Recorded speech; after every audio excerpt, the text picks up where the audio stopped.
Oremos. Es con humildad y sintiendo nuestra necesidad, Padre Celestial, que venimos delante de tu trono en este día para implorar la presencia de tu Espíritu Santo.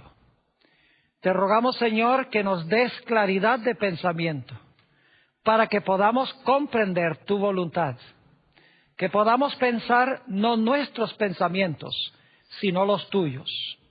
Te damos gracias por escuchar nuestra oración y por responderla, porque te lo pedimos en el precioso nombre de tu Hijo, Cristo Jesús. Amén. En el día de hoy vamos a estudiar dos palabras que encontramos en el Antiguo y el Nuevo Testamento. En efecto, una en el Antiguo y la otra en el Nuevo. Antes de decirles cuáles son esas dos palabras, sin embargo, quiero decir que las palabras que hemos estudiado durante los últimos temas, como por ejemplo espíritu, alma, son palabras que eran muy comunes en el mundo griego en que se escribió el Nuevo Testamento. No solamente eso, sino que la palabra Hades, que es una de las palabras que vamos a estudiar en el tema de hoy, se usaba muy comúnmente también en el mundo griego. Es decir, que estas palabras que hemos estudiado y que estamos a punto de estudiar, se usaban mucho por parte de los filósofos griegos, como por ejemplo Sócrates y Platón. Lo interesante es que estas mismas palabras se usan también en el Nuevo Testamento. Como ya estudiamos, la palabra espíritu se emplea en el Nuevo Testamento. La palabra alma también se emplea allí. Y como encontraremos, se usa también la palabra Hades. Ahora, el punto clave que necesitamos determinar es si debemos nosotros buscar el significado de estas palabras de acuerdo a cómo se usaban por los filósofos en el mundo griego, o si estas palabras, aunque son las mismas que se usaban en el mundo griego, tienen una connotación diferente en la Sagrada Escritura. Es decir, debemos nosotros buscar el significado de estas palabras como se usaban en el mundo griego, o debemos buscar el significado de estas palabras como se usan en el contexto o en el marco bíblico. Vamos a estudiar, como les mencioné, para ilustrar este punto, de que aunque el Nuevo Testamento usa las mismas palabras que se usaban en el mundo griego, llevan una connotación bíblica distinta. Analizaremos dos palabras, una en el Antiguo Testamento, que es la palabra Seol, y luego una palabra en el Nuevo Testamento que equivale a Seol en el idioma griego, y esa palabra es Hades. Ahora, permítanme en primer lugar decirles algunas cosas en cuanto a la palabra Seol. Esta palabra se usa en la versión Reina Valera muchas veces. Y cada vez que se usa la palabra Seol en la versión Reina Valera del 60, que es la que estamos usando en este seminario, la palabra no se traduce, sino que se translitera. Es decir, que no se da ninguna traducción de la palabra, sino que sencillamente se pone la palabra como aparece en hebreo. En todas las veces, que son como 65 veces que aparece en el Antiguo Testamento la palabra Seol, no se traduce, sino que sencillamente se pone en la versión Reina Valera Seol. Permítanme mencionarles algo sobre cómo se usa esta palabra o cómo se traduce esta palabra en la versión del King James, que es la versión que se usa mayormente en el mundo de habla inglesa. Esta palabra se traduce en la versión del King James, sepulcro, unas 30 veces. Se traduce infierno 31 veces. Y se traduce hoyo entre 3 y 5 veces. Es decir, que la palabra en la versión del King James en inglés tiene 3 diferentes traducciones. En algunas partes aparece sepulcro, en algunas partes aparece infierno y aún en otros textos aparece la traducción hoyo. Sin embargo, cuando examinamos cuidadosamente el uso de esta palabra Seol en el Antiguo Testamento, podríamos fácilmente concluir de que la versión King James en inglés podría haber traducido prácticamente todas las referencias al Seol con la palabra sepulcro. No era necesario traducir hoyo, no era necesario traducir infierno. Prácticamente en todos los versículos a donde aparece la palabra Seol se podría haber traducido muy bien con la palabra sepulcro. En efecto, vamos a notar en nuestro estudio que la palabra Seol tiene que ver o va vinculada estrechamente con la palabra muerte en el Antiguo Testamento. Vez tras vez aparece la palabra Seol vinculada con la palabra muerte. Además de eso, la palabra Seol vamos a encontrar que tiene que ver con un lugar subterráneo. Es más, hay un texto del Antiguo Testamento que dice que hay que excavar para llegar al lugar a donde se encuentra el Seol. Es decir, se vincula con la muerte y hay que excavar para llegar allí porque es un lugar subterráneo. Quiero examinar algunos de los versículos a donde se traduce la palabra Seol en la versión del King James con la palabra hispana sepulcro. Y la razón por la cual estoy usando el King James es porque el King James tiene diferentes traducciones de esta palabra. Mientras que, como les mencioné, la versión Reina Valera del 60, que es la que estamos usando, ni siquiera traduce la palabra. Sencillamente la translitera. Lo cual significa que nosotros tenemos que determinar cuál es el significado de la palabra porque la palabra no es traducida. Pero en la versión del King James se traduce y vamos a examinar algunos de esos versículos a donde se traduce la palabra Seol con el español sepulcro o tumba. Vamos a comenzar en Primera de Samuel, el capítulo 2 y el versículo 6. Primera de Samuel, el capítulo 2 y el versículo 6. Y quiero que noten aquí el paralelismo sinónimo. Hemos hablado de que la poesía hebrea se basa en el principio del paralelismo. Lo que se dice en la primera línea se repite en diferentes palabras en la segunda línea. Ahora fíjense este paralelismo sinónimo. Dice, Jehová mata y él da vida. Fíjense los opuestos. Jehová mata y él da vida. Y luego explica en la segunda línea qué significa eso. Jehová mata y él da vida. Explica, dice, él hace descender al Seol, que es lo que va paralelo con la expresión Jehová mata. Y luego dice, y hace subir, que es sinónimo al hecho de que Dios da vida. Es decir, el Seol y la muerte son lo contrario de ascender y de recibir vida. Notemos lo que dice en el Salmo 49 y los versículos 14 y 15. Salmo 49 y los versículos 14 y 15. ¿Cómo se usa la palabra Seol? Dice, como a rebaños que son conducidos al Seol, la muerte los pastoreará. Fíjense nuevamente que la palabra Seol va vinculada con muerte. Dice, como a rebaños que son conducidos al Seol, la muerte los pastoreará. Está hablando de los impíos. Y los rectos se enseñorearán de ellos por la mañana. Los rectos o los justos se van a enseñorear de los impíos.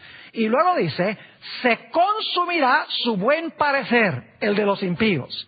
Y el Seol será su morada.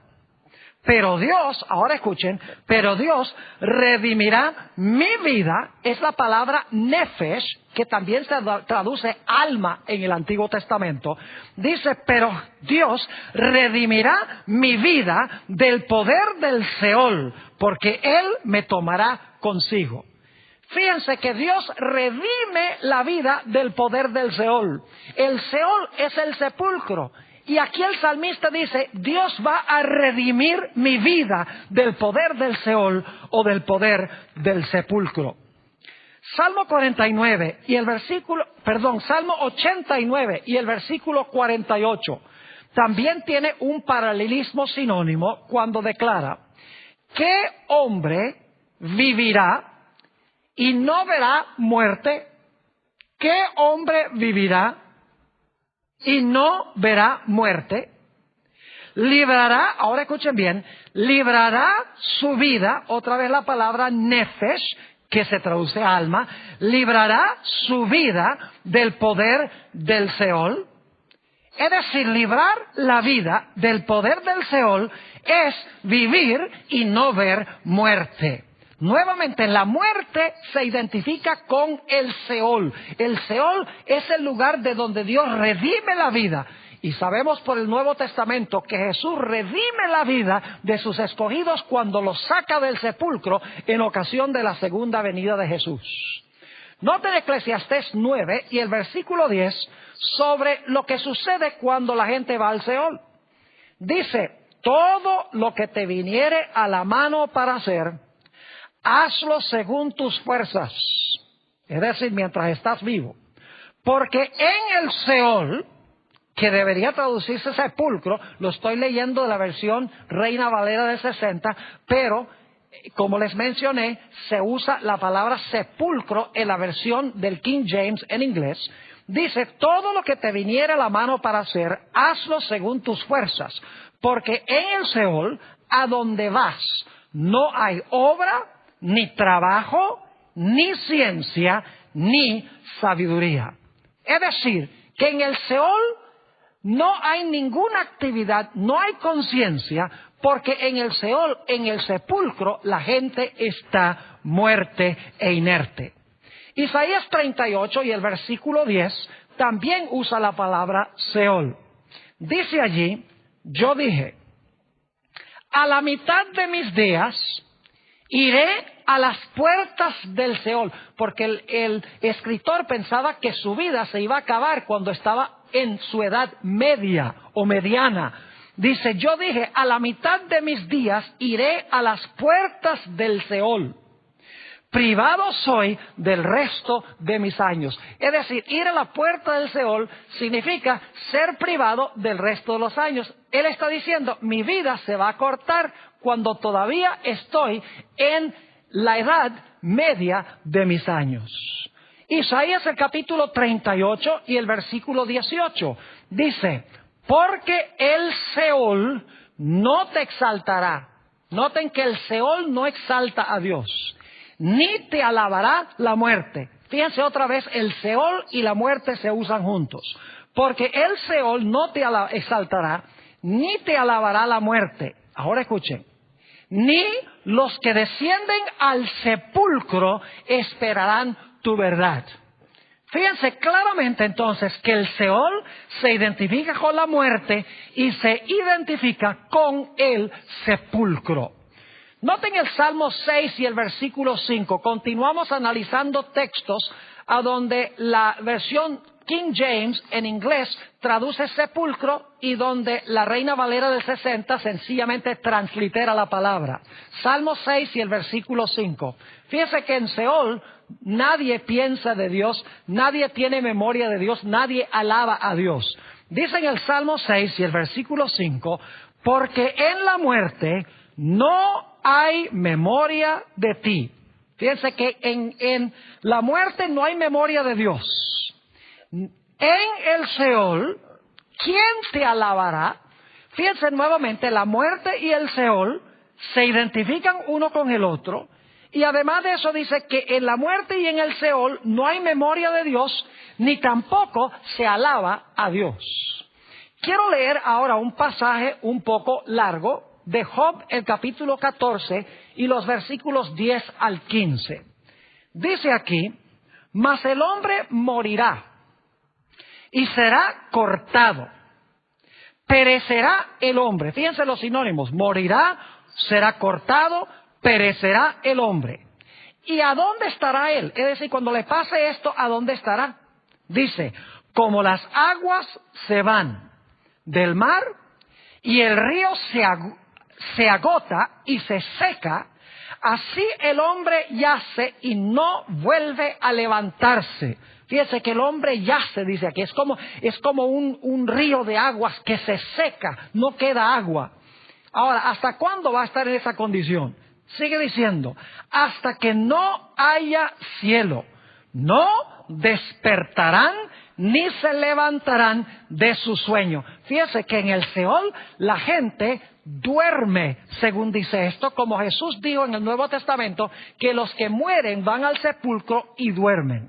Y luego dice, oh, ¿quién me diera que me escondieses en el Seol? Fíjense que si el Seol fuera el infierno, como muchos piensan, ¿por qué Job dice, ay, ojalá que tú me escondieras en el Seol? Él quiere ir al Seol porque está sufriendo terriblemente. Es decir, el Seol no puede ser el infierno si Job quiere ir allí. Dice, oh, ¿quién me diera que me escondieses en el Seol? Que me encubrieses hasta apaciguarse tu ira. Es decir, para no sufrir más. Que me pusieses plazo y de mí te acordaras. Y luego pregunta Job, si el hombre muriere, ¿volverá a vivir? Viene la respuesta. Todos los días de mi edad esperaré, hasta que venga mi liberación. Entonces llamarás, le dice a Dios, tú vas a llamar y yo te responderé. Tendrás afecto a la hechura de tus manos. Aquí Job está hablando de que cuando pasen los cielos a la segunda venida de Jesús, según estudiamos en el tema donde citamos Apocalipsis 6, que el cielo se enrolló como un libro, dice que Dios lo va a llamar del sepulcro y Él va a responder y Dios se va a alegrar en la obra de sus manos. Un texto más a donde la versión King James traduce la palabra Seol con la palabra hispana sepulcro. Job 7 y el versículo 9 y el versículo 10. Dice, como la nube se desvanece y se va. Fíjense la metáfora que se está usando. Como la nube se desvanece y se va, así el que desciende al Seol, fíjense que al Seol se va para abajo, dice, el que desciende al Seol no subirá, no volverá más a su casa, ni su lugar, ni su hogar conocerá más. Ahora vamos a examinar algunos textos a donde la versión King James traduce la palabra Seol no con la palabra sepulcro, sino con la palabra infierno. Y ustedes se van a dar cuenta que en cada uno de estos casos, la versión King James podría haber traducido sepulcro, como en todas las otras referencias que hemos estudiado. Por alguna razón inexplicable, los traductores de la versión King James tradujeron algunos versículos sepulcro y otros versículos lo tradujeron la palabra infierno sin que fuera necesario en ningún sentido de la palabra. Vamos a examinar algunos textos a donde la versión King James traduce con la palabra infierno y la versión Reina Valera del 60, que es la que estamos leyendo aquí, traduce sencillamente con una transliteración usando la palabra hebrea Seol. Salmo 116 y el versículo 3. Dice allí, me rodearon ligaduras de muerte. Fíjense otra vez la idea de muerte. Me encontraron las angustias del Seol. Angustia y dolor había yo hallado. Fíjense que aquí fácilmente se podría haber traducido, me rodearon ligaduras de muerte, me encontraron las angustias del sepulcro. No era necesario traducir infierno como lo hace la versión King James. Nuevamente, el Seol se identifica con la muerte, no con vida en miseria, dicho sea de paso. Proverbios el capítulo 7 y el versículo 27. Proverbios el capítulo 7 y el versículo 27. Fíjense nuevamente cómo se relaciona el Seol con la muerte. Dice, camino al Seol es su casa, que conduce a las cámaras de la muerte. Está hablando aquí de una mujer de mala reputación, de una ramera. Dice que su camino al Seol es su casa, que conduce a las cámaras de la muerte. Es decir, llevar al Seol significa sencillamente llevar a la muerte. Se podría haber traducido camino al sepulcro es su casa, camino a la muerte es su casa. Proverbios 5 y el versículo 5. Noten otra vez el paralelismo sinónimo. Proverbios 5 y el versículo 5. Hablando nuevamente de los impíos, dice, sus pies descienden a la muerte, sus pasos conducen al Seol. Fíjense el paralelismo sinónimo. Dice, sus pies descienden a la muerte, y eso se repite en otras palabras donde dice, sus pasos conducen al Seol. Es decir, el Seol es el lugar a donde están los muertos, es el lugar de la muerte. Proverbios 15 y el versículo 24. Proverbios 15, 24. Otra vez la misma idea. Fíjense el paralelismo sinónimo. Dice, el camino de la vida es hacia arriba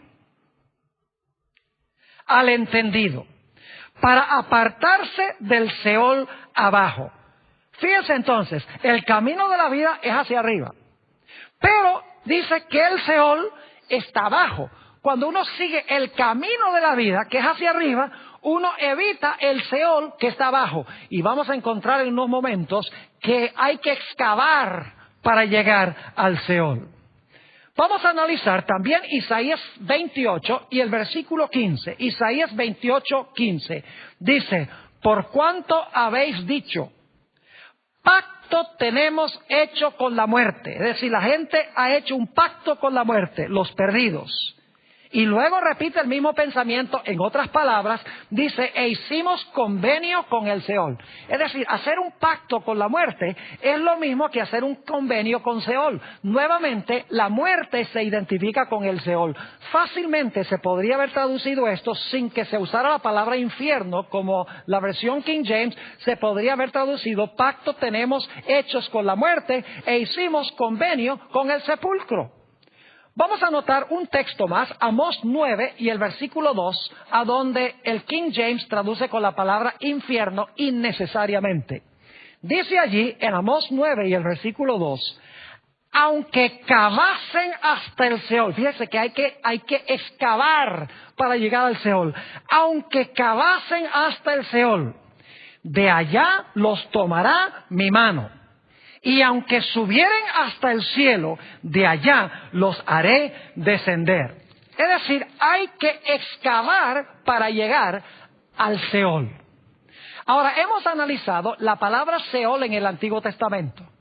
En realidad, esta palabra no se debería haber traducido nunca con la palabra infierno, como lo hace el King James y como lo hacen otras versiones hispanas de tiempos modernos.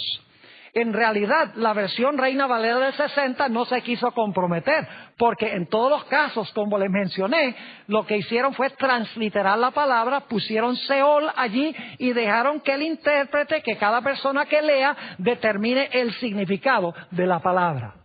Ahora necesitamos ir para el Nuevo Testamento a analizar la otra palabra que vamos a estudiar en este tema de hoy. La palabra equivalente a Seol en el hebreo es la palabra Hades en griego. Es decir, en el Nuevo Testamento la palabra equivalente a Seol es la palabra Hades. Ahora vamos a analizar el uso de la palabra Hades en el Nuevo Testamento. Y permítame decirles que la palabra aparece solamente 11 veces en el Nuevo Testamento. En 10 de las 11 referencias, la palabra no tiene nada que ver con sufrir tormento en el fuego. En una sola ocasión aparece la palabra Hades en el contexto de una persona que está sufriendo en llamas de fuego. Y eso es en la historia del rico y Lázaro, la parábola del rico y Lázaro, que ya trazamos un tema completo y mostramos que Jesús no creía esa historia, sino que estaba usando el concepto equivocado que tenían los judíos de su época, el concepto griego de los filósofos griegos que habían asimilado, que no era bíblico. Jesús estaba usando su marco de pensar para enseñarles una gran lección. Es decir, Jesús en esa historia estaba usando la palabra Hades en la forma como los judíos de su época habían entendido mal el significado de la palabra como se usa en la Sagrada Escritura. Ahora, quiero mencionarles que la palabra Hades en la versión King James en inglés se traduce 10 veces con la palabra infierno. Es decir, que en el King James en 10 de las 11 veces se traduce con la palabra infierno. En una sola ocasión, la versión del King James traduce la palabra Hades con la palabra en español sepulcro. Es decir, esa sola vez indica de que la palabra Hades tiene alguna relación con el sepulcro. En la versión nueva del King James, encontramos que hacen lo mismo que hizo la versión Reina Valera del 60 con la palabra Seol. Y es que sencillamente la versión nueva de King James translitera la palabra Hades. Es decir, no traduce ni infierno, ni traduce sepulcro. Sencillamente cada vez que aparece en las 11 ocasiones en el Nuevo Testamento, sencillamente la nueva versión King James translitera la palabra y pone Hades. La versión Reina Valera del 60, que es la que estamos usando aquí, translitera la palabra Hades 10 veces. Es decir, no la traduce en 10 ocasiones. Solo en una ocasión traduce la palabra la versión Reina Valera. Y es en 1 Corintios 15:55, a donde el apóstol Pablo dice: «Oh sepulcro, ¿dónde está tu victoria?». Allí, tanto el King James como la versión Reina Valera del 60 traducen la palabra Hades con la palabra en español sepulcro. El panorama se complica aún más cuando miramos la nueva versión internacional en español. Esta versión tiene una multiplicidad de traducciones de la palabra Hades. Por ejemplo, 3 veces, 3 de las 11, la nueva versión internacional en español, que se usa mucho, especialmente por las iglesias evangélicas, las iglesias protestantes, 3 veces se traduce la palabra Hades sepulcro. Y vamos a analizar en unos momentos cada una de estas referencias. 2 veces la nueva versión internacional traduce la palabra Hades con la palabra abismo en español. Una vez traduce esta palabra reino de la muerte, es decir, lo traduce con una expresión.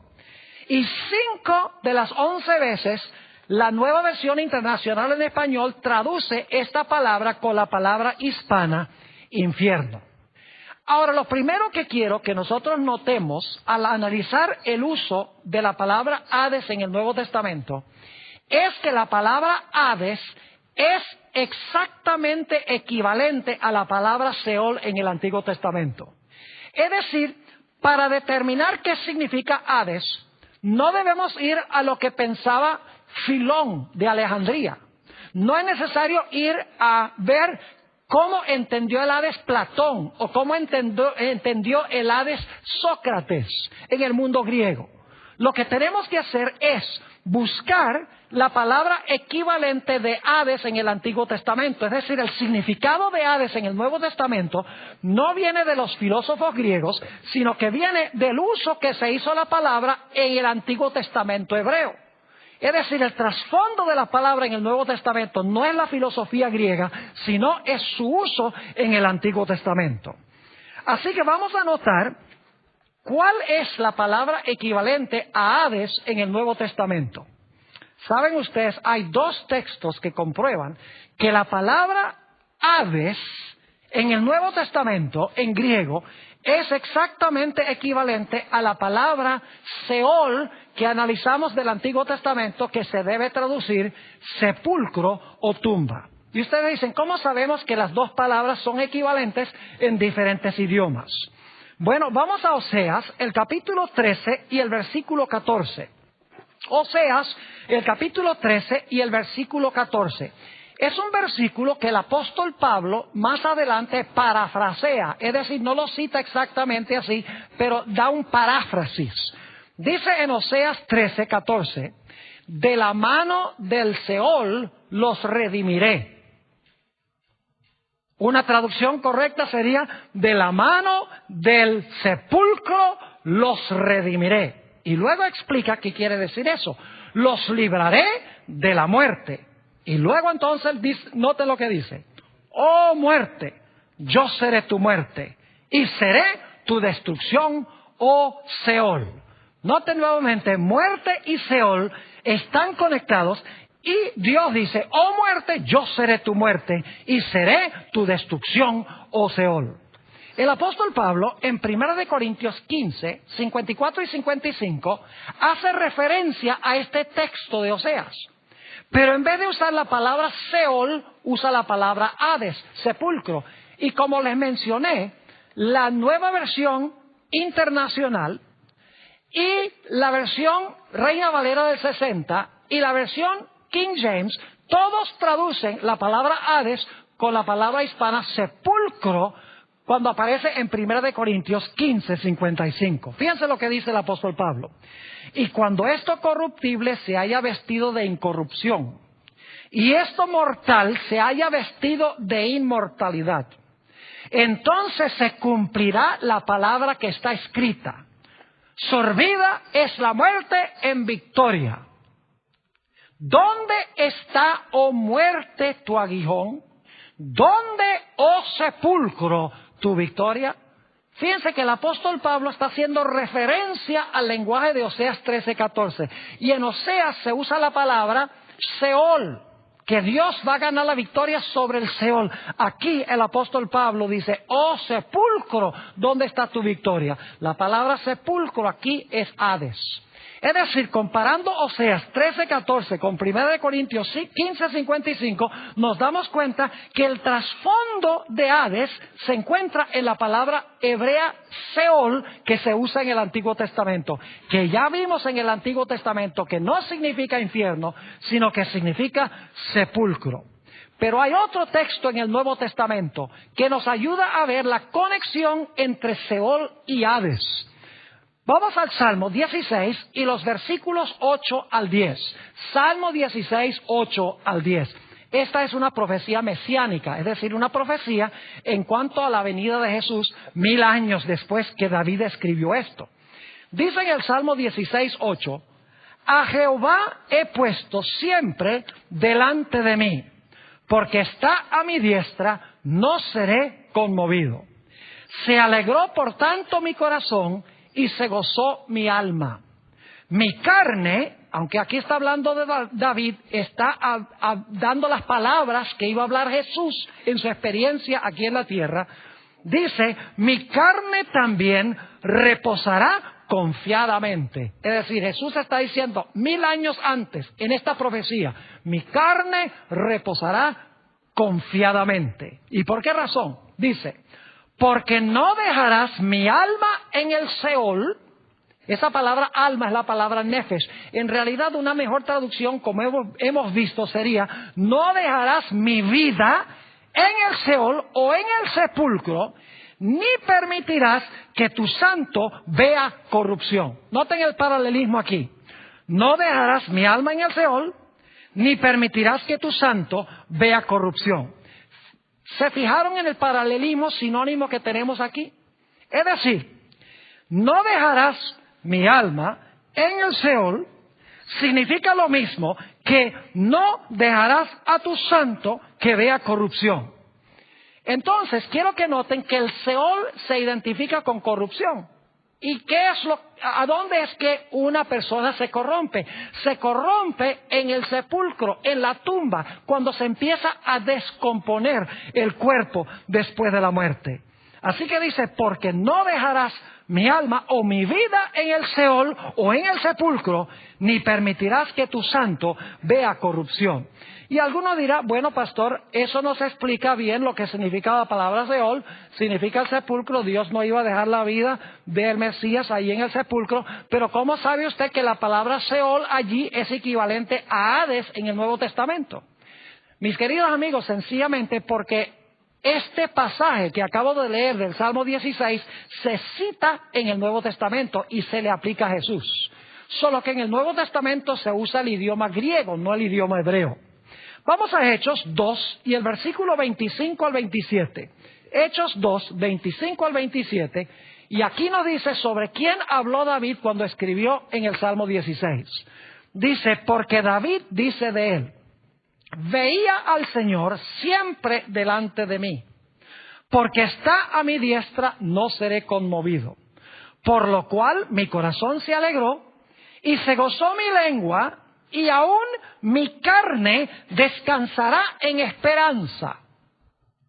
Porque no dejarás mi alma. Fíjese que aquí se pone la palabra alma, en realidad significa no dejarás mi vida. Ya estudiamos el significado de la palabra nefesh en el Antiguo Testamento y la palabra psuje en el Nuevo Testamento. Vimos que significa vida o significa persona, ser viviente.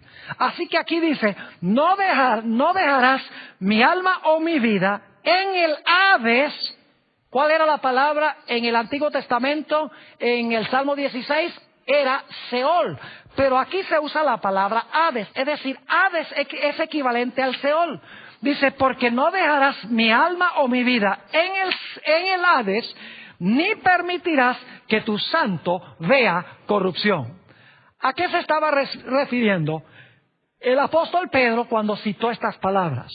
Hechos 2 y el versículo 30 y 31 nos explica qué quiere decir el hecho de que Dios no iba a dejar la vida del Mesías en el Hades, ni iba a permitir que su santo viera corrupción.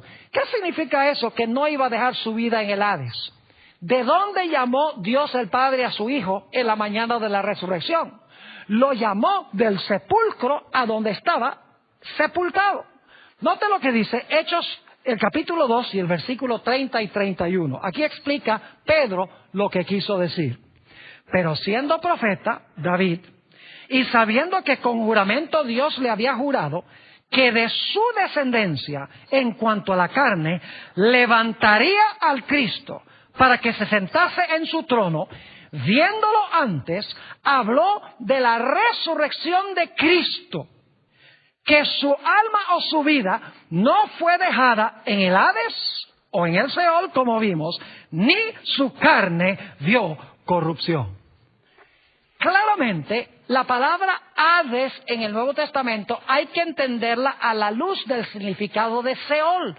Y ya vimos que Seol significa sepulcro, no infierno, no un lugar a donde la gente se quema. No debemos dejar que la filosofía griega dicte el significado de palabras en el Nuevo Testamento. Debemos dejar que la Biblia explique sus propios términos. Ahora, notemos algunos otros textos donde se usa la palabra Hades en el Nuevo Testamento. Vamos a Apocalipsis, el capítulo 6 y el versículo 8. Apocalipsis 6, 8. Está hablando aquí del cuarto caballo apocalíptico, un caballo amarillo. Dice, miré. Y he aquí un caballo amarillo. Dicho sea de paso, el amarillo es el color de la muerte. Y dice, y el que lo montaba tenía por nombre, ¿qué cosa? Muerte. Y el Hades le seguía. Yo pregunto, después que una persona muere, ¿a dónde va? Ustedes saben bien que cuando una persona muere, lo meten en un ataúd y va al sepulcro o va a la tumba. Por eso dice aquí que su nombre era la muerte y el Hades le seguía. Y dice, y le fue dada potestad sobre la cuarta parte de la tierra para matar, fíjense que tiene que ver con muerte el Hades, para matar con espada, con hambre, con mortandad y con las fieras de la tierra. Nuevamente, el Hades se relaciona con la muerte como el Seol se identificaba con la muerte. Y dice claramente aquí que después de la muerte viene el Hades. Después de la muerte la gente va al sepulcro. Noten Mateo 16 y el versículo 18, a donde se usa también la palabra Hades. Aquí Jesús está hablando de que las puertas del Hades no iban a prevalecer contra su iglesia.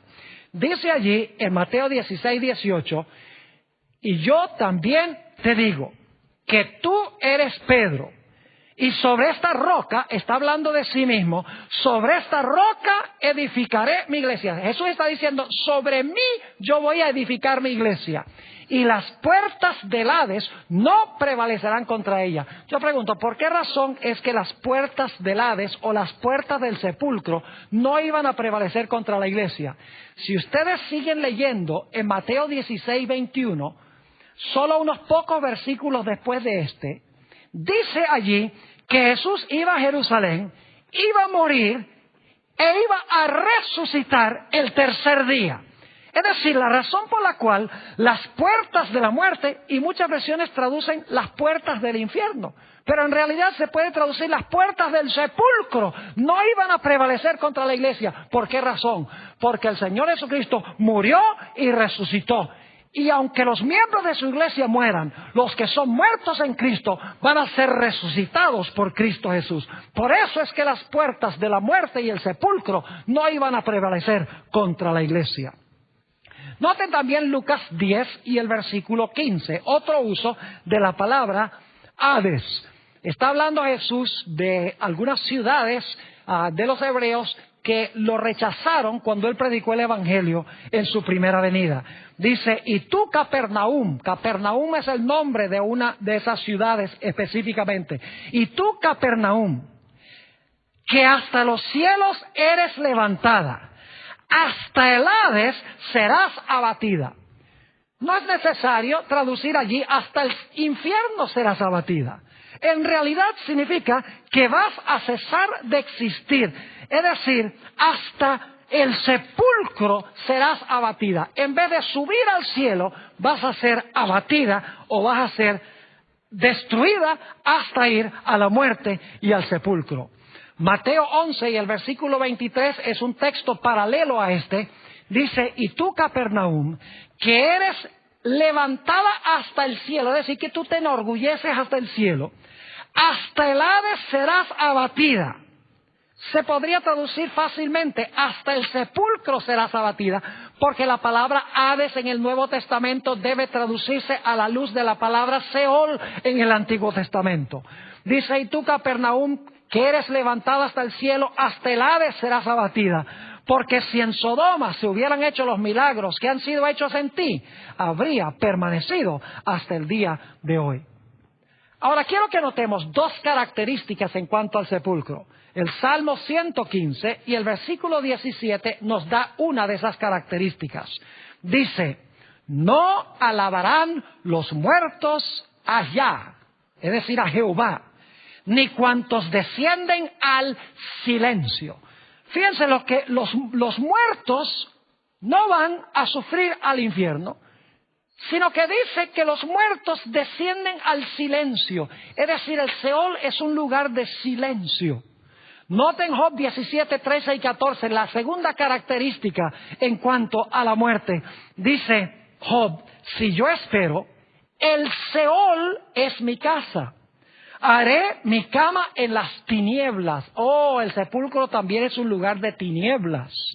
Dice, a la corrupción he dicho, mi padre eres tú, a los gusanos, mi madre y mi hermana. Fíjense todas las descripciones que tenemos en este versículo. El Seol es un lugar de tinieblas, es un lugar de corrupción, es un lugar de gusanos. No necesitamos usar la imaginación para saber que esto está hablando no del infierno, sino que está hablando del sepulcro. Dos características, el silencio y las tinieblas. ¿Saben ustedes que no hay un lugar más silencioso y más oscuro que estar 6 pies debajo de la tierra? La Biblia dice que los muertos no saben nada, descienden al silencio, descienden a la oscuridad. Y muchos dicen, ay, Pastor Bor, pero eso es tan lóbrego. ¿No será que hay alguna esperanza? Claro que sí hay esperanza. Ahora escuchen lo que les voy a decir. Quiero que se imaginen que Satanás es un carcelero. El sepulcro es la cárcel. Satanás es el carcelero, el sepulcro es la cárcel. Los muertos son los prisioneros y el carcelero es Satanás. Y Satanás está dentro de la cárcel y tiene las llaves y tiene a todos los prisioneros muertos ahí encerrados. Y desafía a Jesús y le dice a Jesús: te reto, te desafío a que tú entres acá a quitarme las llaves.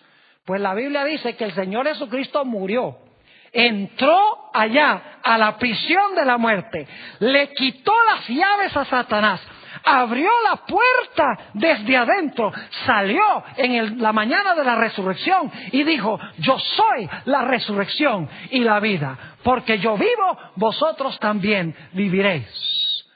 Ahora, esta ilustración no la inventé yo. En realidad, esta ilustración la encontramos en la Sagrada Escritura. Apocalipsis 1 y el versículo 17 y 18. Apocalipsis 1, 17 y 18, a donde aparece nuevamente la palabra Hades.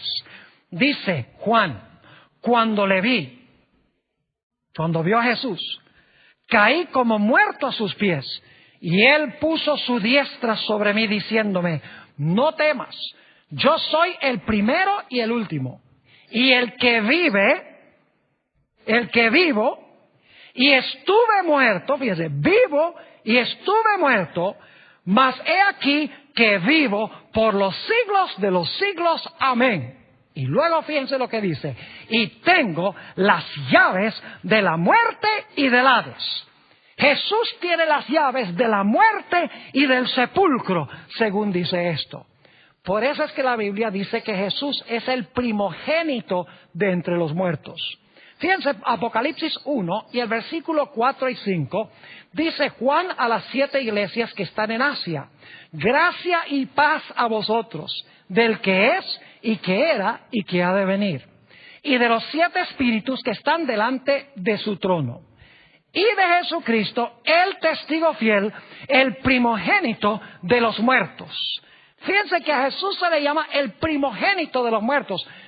Y claro, la pregunta surge: ¿será que Jesús fue el primero en resucitar?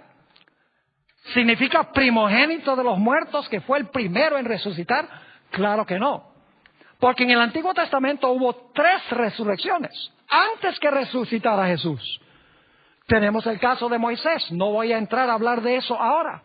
Tenemos el hijo de la viuda de Sarepta. Y tenemos ese caso extraño donde un cadáver fue echado al hoyo a donde se encontraban los huesos del profeta Eliseo, y dice que ese cadáver revivió cuando tocó los huesos de Eliseo. En el Nuevo Testamento 3 personas fueron resucitadas antes de que Jesús resucitara. Por ejemplo, tenemos el caso del hijo de la viuda de Naín. Tenemos la hija de Jairo. Y tenemos al amigo personal de Jesús, Lázaro, que resucitó antes que el Señor Jesucristo resucitara. Es decir, primogénito de los muertos no significa que fue el primero en resucitar, sino que significa que su resurrección es preeminente y significativa, porque Él resucitó. Todos esos otros pudieron resucitar, y por eso podrá resucitar a los que están muertos en Él cuando Él regrese. Mis queridos amigos, la esperanza del cristiano no se encuentra en ir al cielo en el momento de la muerte. La esperanza uniforme en el Nuevo Testamento es que cuando Cristo venga en poder y gloria, va a resucitar a los que murieron en Él. Notemos 1 Corintios 15 y el versículo 16 al 22. 1 Corintios 15 y el versículo 16 al 22. Fíjense que lo central es la resurrección, no la inmortalidad del alma. Dice: porque si los muertos no resucitan, tampoco Cristo resucitó. Y si Cristo no resucitó, vuestra fe es vana, aún estáis en vuestros pecados. Entonces también, escuchen bien, los que durmieron en Cristo perecieron. Es decir, si Jesús no resucitó, los que duermen en Cristo perecen. Ahora sigue diciendo: si en esta vida solamente esperamos en Cristo, somos los más dignos de conmiseración de todos los hombres. Mas ahora Cristo ha resucitado de los muertos, primicias de los que durmieron es hecho. Por cuanto la muerte entró por un hombre, también por un hombre la resurrección de los muertos, porque así como en Adán todos mueren, también en Cristo todos serán vivificados. En este pasaje se deja muy en claro que la esperanza del cristiano es la esperanza de la resurrección, no ir al cielo en el momento de la muerte. Fíjense que muchas personas, cuando se está predicando en un funeral, aún los ministros dicen: ay, nuestra querida hermana Juana está ahora disfrutando con Jesús en el cielo. Escúcheme bien entonces, en vez de llorar, en vez de lamentarnos, en vez de derramar lágrimas, lo que deberíamos hacer en un funeral es tener una fiesta. Porque imagínense, si la hermana Juana está disfrutando con Jesús en el cielo, qué gran gozo debe causar eso. Pero la Biblia no enseña que la hermana Juana se fue al cielo. La Biblia enseña que la hermana Juana, si murió en Cristo, fue al sepulcro y queda allí durmiendo hasta que Cristo venga en poder y gloria para resucitarla de los muertos. Ahora fíjense que la Biblia nos enseña que Jesús venció a la muerte por medio de la muerte.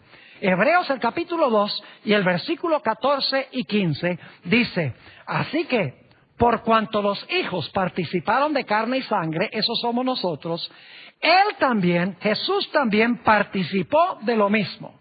Para destruir, ahora escuchen, para destruir por medio de la muerte al que tenía el imperio de la muerte. Esto es el diablo, y librar a todos los que por el temor de la muerte estaban durante toda la vida sujetos a servidumbre. Dice que Jesús derrotó la muerte por medio de la muerte. Es decir, Jesús entró al sepulcro, desafiado por Satanás, murió, entró allá, agarró las llaves de las manos de Satanás, abrió la puerta desde adentro y salió y dijo: porque yo vivo ahora, algún día mi pueblo, aunque muriere, también vivirá. Y es interesante que el antídoto de la muerte es la muerte de Cristo Jesús. Yo no sé si ustedes sabían, pero la forma como se hace un antídoto en contra del veneno de una serpiente es usando el mismo veneno de la serpiente. Es decir, Satanás trajo la muerte y Jesús, por medio de su muerte, venció la muerte que había sido introducida por Satanás, la serpiente antigua. Ahora quiero que notemos las últimas dos referencias a la palabra Hades en el Nuevo Testamento.